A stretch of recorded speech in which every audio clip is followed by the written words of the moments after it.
হোয়াটসঅ্যাপে আপনাকে কেউ মেসেজ করার পর সেই মেসেজটা যদি ডিলিট করে দেয়, তো এই ডিলিট করা মেসেজটা আপনি দেখবেন কিভাবে? তো আমি আজকে দেখাবো হোয়াটসঅ্যাপের ডিলিট করা মেসেজ আপনি দেখবেন কিভাবে। তো চলুন শুরু করা যাক।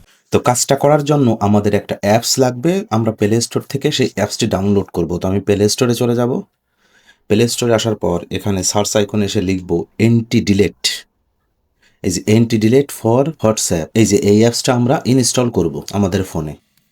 ইনস্টল করা হয়ে গেলে আমরা অ্যাপসটাকে ওপেন করব।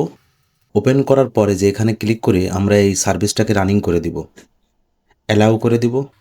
এরপরে যে এখানে সেই এন্টি ডিলেট অ্যাপসটা খুঁজে বের করে এর উপর ক্লিক করে এই যে অ্যালো নোটিফিকেশন অ্যাসেস এখানে একটা ক্লিক করব।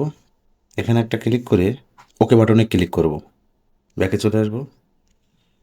আবার এই সার্ভিসটাকে আমরা অন করে দেব। এখানে ক্লিক করে অ্যালাউ করে দিব, অ্যালাউ করে দিব। এখানে এসে এই যে ব্যাকগ্রাউন্ড অটো স্টার্ট এটাকে আমরা অন করে দিব। এবার ব্যাকে চলে আসব। এইটুকু কাজ আপনাকে করতে হবে। এবার যদি আমাকে কেউ হোয়াটসঅ্যাপে মেসেজ পাঠিয়ে সেটা আবার ডিলিট করে দেয়, তো আমি খুব সহজেই দেখতে পারবো। এই যে দেখেন 9টা 31 মিনিটে আমাকে একটা মেসেজ পাঠিয়ে সেটা আবার ডিলিট করে দিছে। তো আমি এবার সেই অ্যাপসটাতে চলে যাব, এন্টি ডিলিট অ্যাপস।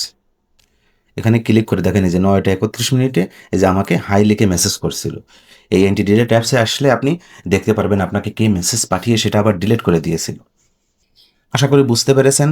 ভিডিওটি আপনি ভুলে যেতে পারেন আপনার টাইম লাইনে শেয়ার করে রাখুন।